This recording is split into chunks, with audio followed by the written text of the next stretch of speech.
الحمد لله وكفى وسلام على عباده الذين اصطفى أما بعد خصوصا على أفضلهم وخاتم النبيين محمد الأمين وعلى آله وأصحابه وبارك وسلم تسليما كثيرا كثيرا أما بعد فأعوذ بالله من الشيطان الرجيم بسم الله الرحمن الرحيم يهب لمن يشاء إناثا ويهب لمن يشاء الذكور صدق الله العظيم سبحان ربك رب العزة عما يصفون وسلام على المرسلين والحمد لله رب العالمين.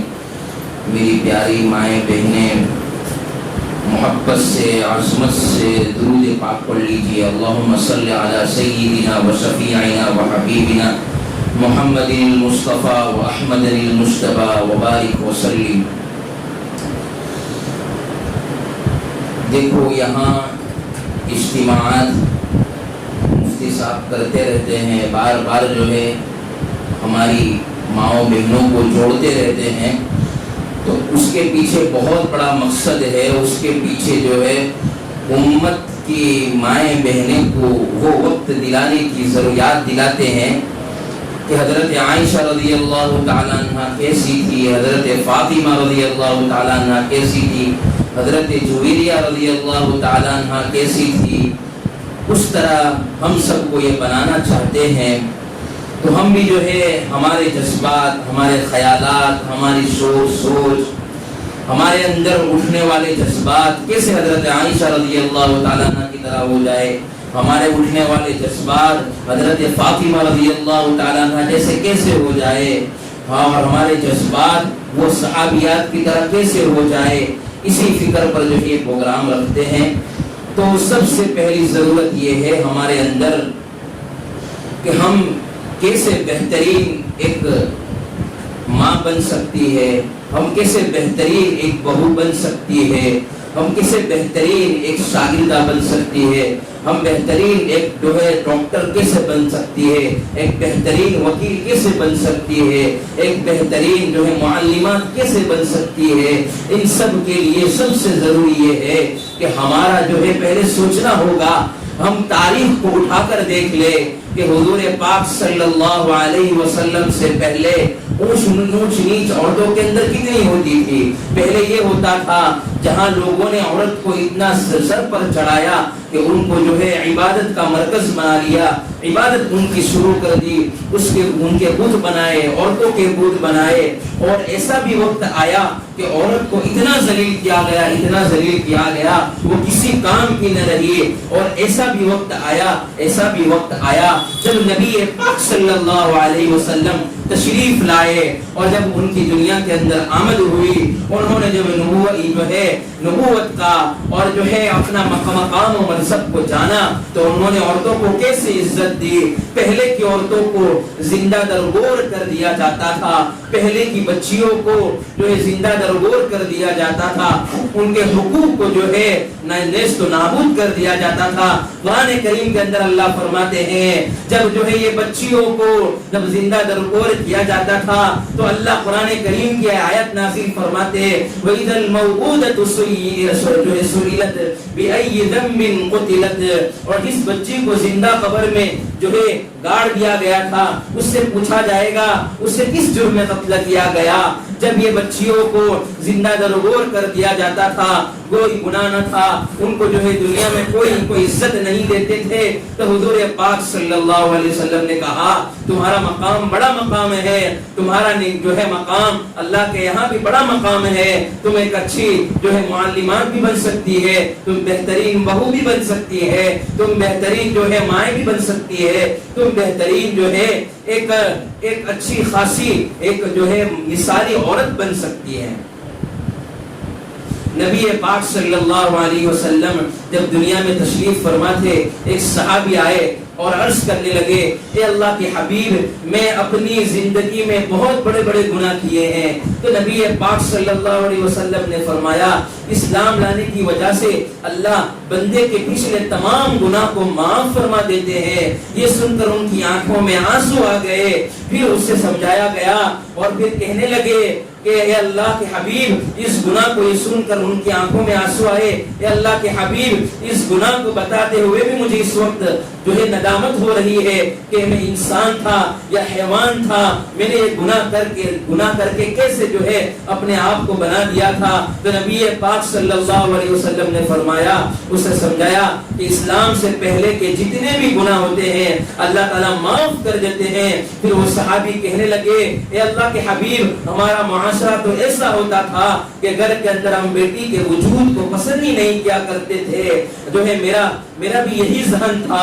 ایک مرتبہ میری بیوی حاملہ تھی اور میں تجارتی سفر کے لیے کہیں چلا تھا. جب واپس آیا تو پتا چلا کہ بیوی حمل سے فارغ ہو گئی ہے. تو میں نے پوچھا کہ جو ہے جو بچہ ہوا کہ بچی ہوئی ہے, تو کہا کہ بچی ہوئی ہے.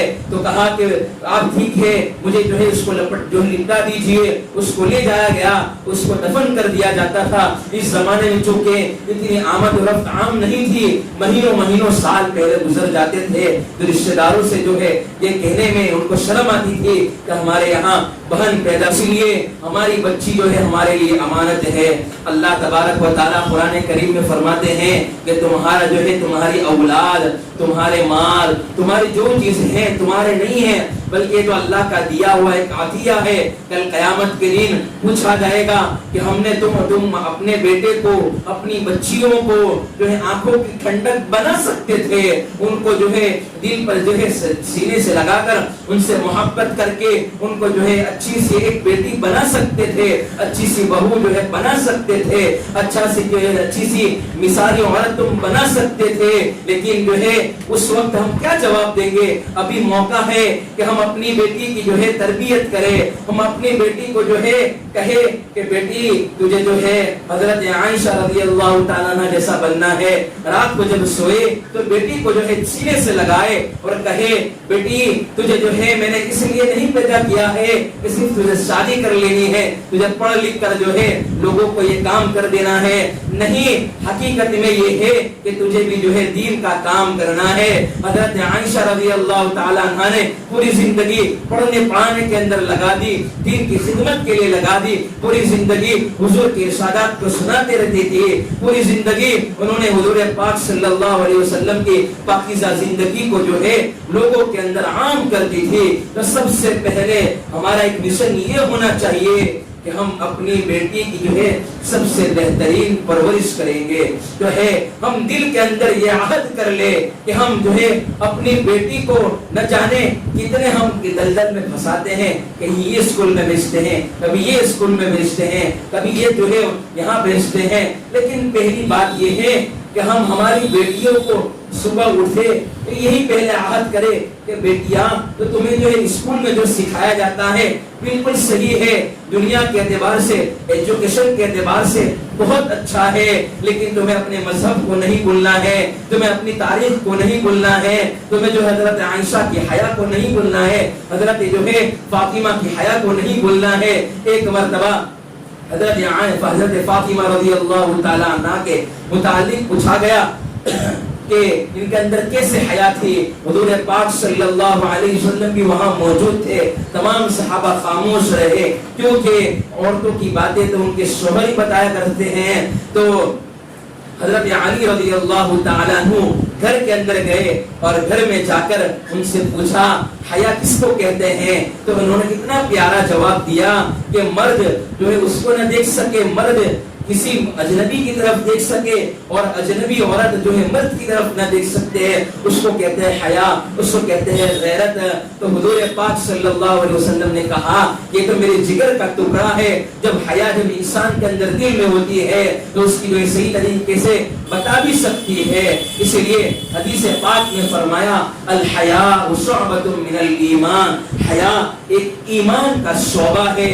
حیا اسے نہیں کہا جاتا ہے کہ زیور پہن لیا جو ہے بن ٹھن کر سور نکل جاتی ہے, اسے حیا نہیں کہتے ہیں, بلکہ حیا تو اس کو کہا جاتا ہے کہ جیسے ایک مرد راستے میں چلتا ہے, اس کو وہ پیسے گرے ہوئے ہوتے ہیں, تو وہ جو ہے غیرت مند انسان, ایک سچا انسان, ایک عزت دار انسان اٹھانے سے وہ شرماتا ہے کہ میں اس پیسے کو کیسے اٹھاؤں گا, اس کو دل پر دھچکا لگے گا, اس کے دل کے اندر ایک عجیب سی کیفیت محسوس ہوگی. اسی طرح کی حیا ہے کہ حیا میں یہ شرم آنی چاہیے کہ جب میں لوگوں کے سامنے کھڑی ہوں گی تو میری ماں باپ پر کیا ذمہ داری جو ہے, میرے ماں باپ پر سوال اٹھائے جائیں گے, میرے جو ہے ابا پر سوال اٹھائے جائیں گے, ہمارا جسم کا ایک حصہ بھی کسی کو نظر نہ آئے, ایک عضو بھی نظر نہ آئے. بات کرے تو جو ہے نرمی سے بات نہیں کرنا چاہیے.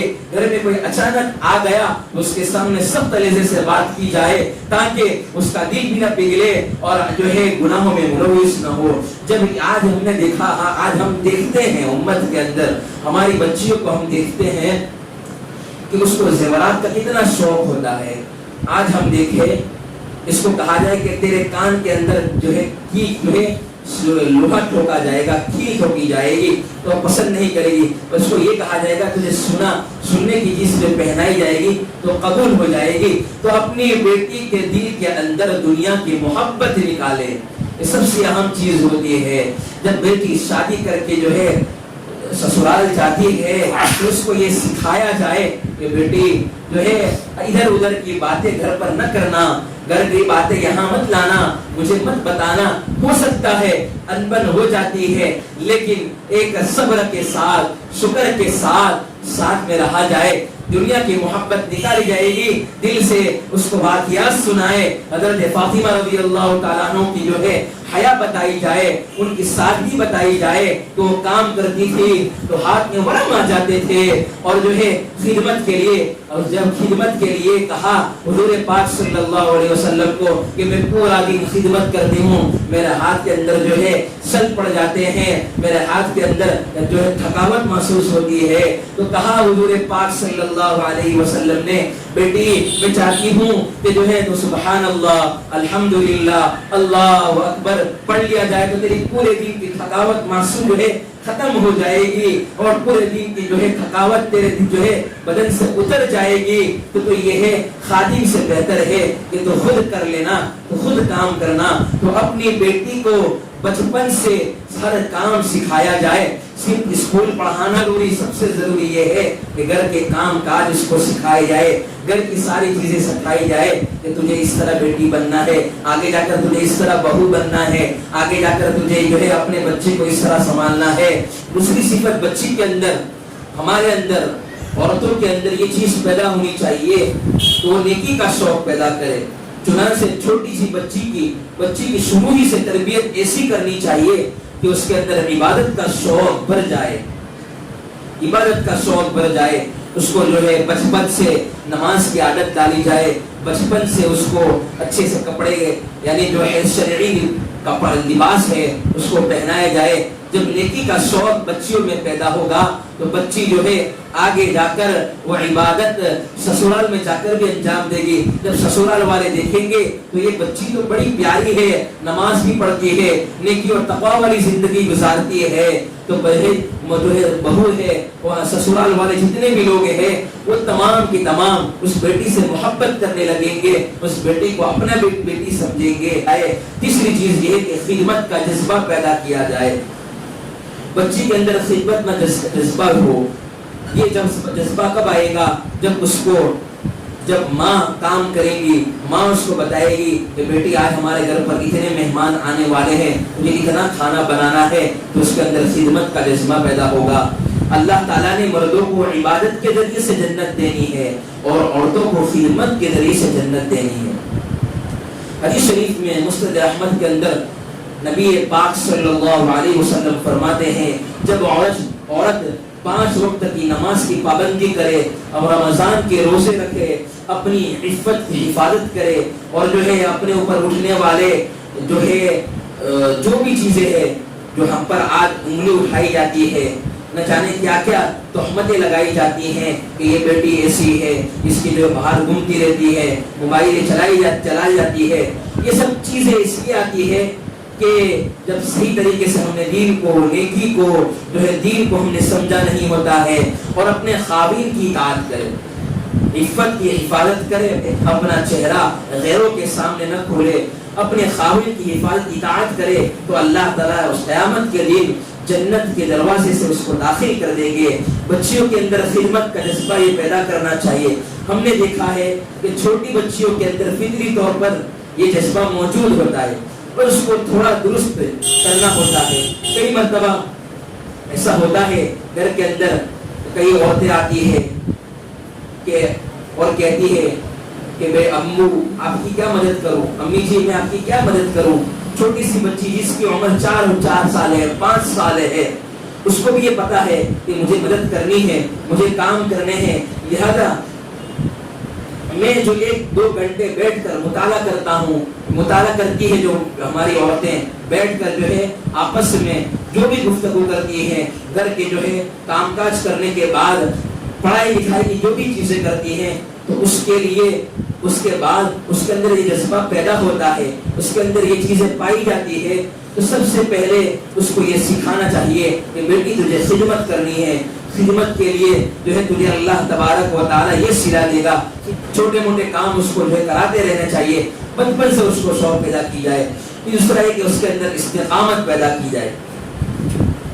حالات کے سلوک کے اندر جیسے ہم دیکھتے ہیں کہ نیکی کے اوپر جمی رہے. سیدہ فاطمہ رضی اللہ تعالیٰ عنہ اپنے گھر کے کام کاج خود کرتی تھی، حتیٰ کہ ان کے ہاتھوں میں جو ہے گٹے پڑ گئے تھے. میں نے آپ کو ابھی بتایا کہ اس کو جو ہے مال کی محبت. دوسری بات یہ ہے کہ اس کے اندر جو ہے زیورات کی محبت ہوتی ہے. ہر عورتوں کے اندر یہ چیز ہوتی ہے، تو اس کو یہ ایسا نہیں کہ اس کو نہیں پہنانا چاہیے، بلکہ پہنانا بھی چاہیے، لیکن محبت دل سے اس کی نکالی جائے. آخر تیسری تعلیم کا خیال رکھا جائے. بچی کی تعلیم کا، تربیت کا بہت خیال رکھنا چاہیے تاکہ وہ بچی پڑھ لکھ کر سمجھدار بن کر زندگی گزارے. شریعت نے کہا کہ عورت ناقص العقل ہوتی ہے. اس پر بعض عورتوں کو بہت غصہ آتا ہے کہ ہمیں ناقص العقل کیوں کہا گیا. بھائی اس کی حقیقت کو سمجھنے کی کوشش کرے کہ ناقص العقل سے مراد یہ نہیں ہے کہ ان کے پاس ذہن نہیں ہوتا، اس کے پاس دماغ نہیں ہوتا، بلکہ ان کے پاس بہت ذہن ہوتا ہے، بہت عقل ہوتی ہے. اس لیے ایک بھائی اور ایک بہن مل کر قرآن حفظ کرنا شروع کرتے ہیں تو ہمارا تجربہ ہے، ہمارے حضرت ذوالفقار صاحب یہ لکھتے ہیں مثالی عورت کے اندر تجربہ یہ ہے کہ بہن پہلے مکمل کر لیتی ہے اور بھائی بعد میں مکمل کرتا ہے. کیونکہ بھائی کے اندر لاپرواہی ہوتی ہے تو اس میں کوئی شک نہیں ہے کہ عورت بہت ذہین ہوتی ہے، مگر ان کے اندر ایک کمزوری ہوتی ہے کہ وہ جذبے کے اندر بہ جاتی ہے. قوت فیصلہ بہت کمزور ہوتی ہے، وہ ہمیشہ جذباتی فیصلے کرتی ہے، الٹے سیدھے فیصلے کر جاتی ہے. اس لیے شریعت نے کہا کہ عورت ناقص العقل ہوتی ہے. عورتیں خود بھی اس بات کو تسلیم کرتی ہیں کہ واقعی ہمارے فیصلے ایسے ہوتے ہیں کہ اگر کسی سے خوش ہوتی ہیں تو ان کا دل چاہتا ہے کہ ساری دنیا میں اور کوئی نہ ہو، بس یہ ایک ایسا انسان ہو جو زمین کے اوپر چل رہا ہو، اور اگر اسی سے تھوڑی دیر میں صفا ہو گئی تو کہیں بس یہ بندہ میرے سامنے زمین کے اندر دفن ہو جائے، مجھ سے اس کا وجود برداشت نہیں ہوتا. تو یہ جذباتی فیصلے ہیں جس کی وجہ سے اس کو ناقص العقل کہا گیا ہے. ورنہ بچیاں پڑھائی لکھائی میں بہت سمجھدار ہوتی ہے، اچھے گریڈ اور اچھے ڈاکٹر، اچھی انجینئرز بن سکتی ہے، اچھی چیزیں کر سکتی ہے. پہلی بات میں نے آپ کو بتائی کہ نیکیوں کا شوق پیدا کرے، حیا پیدا کرے، جو ہے اچھا دوسرے کے گھر کی ساری خدمت کو انجام دے، جذباتی نہ بنے، اپنے فیصلے اپنے شوہر سے لے، اپنے بھائی سے لے، گھر کے اندر مشورہ کرے. اس سے یہ ہے کہ کام بگڑے گا نہیں بلکہ کام ہمارا بنے گا. اور آخری یہ بات ہے کہ غم گساری، کہ بچی کے اندر کیا ہوتا ہے، غم گساری کی صفت پیدا کرنی چاہیے، ہمدردی کی صفت پیدا کرنی چاہیے تاکہ دوسروں کے غم میں ان کے ساتھ شریک ہو. ماں بہن بھائی شوہر سب کو غم اپنا غم سمجھے. سائنسی تحقیق کے مطابق اگر کوئی بچی چاہتی ہے کہ وہ اچھی بیٹی ہے تو ماہر نفسیات کہتے ہیں make a list of things you are doing to please your parents. لڑکی کو چاہیے کہ ایک فہرست بنائے کہ وہ اپنے ماں باپ کو خوش کرنے کے لیے کیا کیا اس طرح جب یہ پروجیکٹ بنائے گی، اس طرح ایک کام کو لکھے گی کہ مجھے اپنے ماں باپ کو کس طرح خوش کرنا ہے، اپنے شوہر کو کس طرح خوش کرنا ہے، تو اللہ تبارک و تعالی اس کے ساتھ مدد فرمائیں گے. وہ جو ہے گھر کے اندر ایک بہترین فرد رہ کر اس کو جو ہے تمام اس سے محبت کریں. بڑی عورت جو ہے وہ یہ خیال رکھے کہ ہم اپنے شوہر کو کس طرح خوش کر سکتے ہیں. وہ بیچارہ پورا دن تھکا ہوتا ہے، پورا دن گھر پر کام کاج کر جو ہے باہر کام کاج کر کے اپنے گھر میں آتا ہے تو اس کی خدمت کرے. ابھی میں نے سنایا کہ خدمت کے ذریعے اللہ تبارک و تعالی عورتوں کو جنت عطا فرمائیں گے اور مردوں کو عبادت کے ذریعے جنت عطا فرمائیں گے. اس لیے چاہیے کہ صرف بہترین عورت بنے، بہترین جو ہے عبادت گزار عورت بنے، اپنا جو ہے سب کا خیال رکھے. آپس میں جو پڑوسی کوئی بھوکے ہیں تو وہ کھانا بھی بھجوائے اور وہاں جا کر پوچھ کر بھی آئے کہ جو ہے بہن مجھے کوئی پریشانی تو نہیں ہے، کوئی تکلیف تو نہیں ہے، کوئی چیز کی ضرورت نہیں ہے، جائے اور جو ان کا بھی خیال رکھا جائے تو انشاءاللہ جو ہے آپس میں ماحول بھی بنے گا، گھر والے کے جو ہے ہم سے خوش ہوں گے، پڑوسی بھی ہم سے خوش ہوں گے. اور ہم نے اکثر دیکھا ہے کہ عورت زیادہ تر غیبت کرتی رہتی ہے، آپس کی باتیں کرتی رہتی ہے، گھر میں کیا ہوا کیا نہیں ہوا سب باتیں کرتی رہتی ہے. آپ کو میں صورت کا بھی ہمارے یہاں کا ایک تازہ واقعہ سناتا. ہماری عورت جو سانس بنے گی یہ خاص طور پر سنیں، اور جو ہے جو سانس ہے تو ہم اندر احساس جو ہے اپنی ذمہ داری کو سمجھے کہ جو بہو یہ آئی ہوئی ہے جو ہے میرے بیٹے کے ساتھ جس کی شادی ہوئی ہے وہ بھی کسی کی بیٹی ہے تو اس کی بیٹی کو اپنی بیٹی سے. ہمارے صورت کے اندر ایک واقعہ بھی موجود ہے، پیش آیا. ساس کا انتقال ہوا تو دیکھا کہ جہنم کے اندر جو ہے اس کو چمڑیاں نکال کر اس کی چمڑیاں ڈالی جا رہی ہے، اس کی چمڑیاں جو کھینچی جا رہی ہے. پوچھا ایسا کیوں ہوا؟ خواب کے اندر ہمارے یہاں ایک مولانا کو خواب آیا اور کہا، مولانا سے وہ بہو کہہ رہی ہے کہ آپ میرے لیے میرے گھر والوں کو جا کر میری بہو کو جا کر یہ کہہ دیجئے کہ آپ مجھے معاف کر دے، اللہ کے لیے معاف کر دے. تو مولانا نے کہا چلو کیا بات ہے، ان کا کون سا ایسا عمل ہے، وہ عبادت بھی کرتی تھی، روزے بھی رکھتی تھی، تعلیم بھی اور بہت پڑھی لکھی ہوئی تھی، لیکن مسئلہ یہاں آتا تھا کہ وہ ظلم کرتی تھی. تو جب یہ بات نکلی جب عورت سے پوچھا گیا کہ کیا وہ ان کو جہنم میں عذاب یہ ہو رہا ہے کہ ان کو معاف کر دیجیے، ایسا معاملہ پیش آیا ہے، تو کہا کہ یہ اپنے شوہر کے ساتھ جو ہے اپنے اس کے بیٹے کے ساتھ مل کر میرے خلاف برائی کرتی تھی اور مجھے وہ شوہر رات کو آتا تھا، مجھے مارتا تھا، مجھے پیٹتا تھا اور نہ جانے مجھ پر ظلم کرتا تھا. تو اس کے نتیجے کے اندر اللہ تبارک و تعالیٰ ان کو شاید یہ عذاب دے رہے ہیں. ہاں تو کہا ہے، اس نے تو کہا کہ میں نے معاف کر دیا، لیکن دوسری بھی ان کی بہو ہے جن کی جو ہے وہ بھی اپنی وہ کسی اور کی بیٹی لے کر آئی ہے تو اس سے معاف جو ہے آپ ان سے کہیں وہ معاف کر دیں. تو جب یہ مولانا ان کے پاس گئے تو کہا کہ میں معاف کرنے والی نہیں ہوں، ہم پر بہت ظلم کیا گیا ہے، ہم پر نہ جانے کیا کیا ہم پر جو ہے ظلم کیا ہے، ہم نہیں کہہ سکتے ہیں. اس لیے میں آپ کو بس کہنے کا خلاصہ یہ ہے کہ مرنے سے پہلے اپنی بیٹی جو ہے بہو آئی اس کو اپنی بیٹی سمجھے. اللہ تبارک و تعالی ہم سب کو ایک مثالی عورت بنائے، ہم سب کو حضرت عائشہ رضی اللہ تعالیٰ عنہ جیسا حیا عطا فرمائے، حضرت جو ہے فاطمہ رضی اللہ تعالیٰ عنہ جیسا حیا عطا فرمائے، خدمت کا ہمارے اندر جذبہ اللہ تبارک و تعالیٰ پیدا فرمائے، ہمارے اندر نیکیوں کا اللہ تبارک و تعالیٰ شوق پیدا فرمائے، ہم کو جو ہے خدمت کے ذریعے جنت کے اندر اللہ تبارک و تعالیٰ داخل فرما دے، ایسے فیصلے فرمائے. وآخر دعوانا الحمدللہ رب العالمین. جزاک اللہ خیرا. بہت اہم اور قیمتی نصیحتیں آپ کے سامنے جناب حضرت مولانا عمار صاحب نے فرمائی. ادارہ اور تمام طالبات و خواتین آپ کے شکر گزار ہیں اور امید کرتے ہیں کہ عورتوں کی اور بچوں کی جو صفات آپ کے سامنے بیان کی گئی انشاءاللہ ان صفات کے مطابق اپنے بچوں کو ڈھالنے کی اور ان کی تربیت کرنے کی کوشش کریں گے. حیا اس زمانے میں ہر زمانے کے لیے حیا سب سے اہم رہی عورتوں کے لیے، لیکن اس زمانے میں حیا کے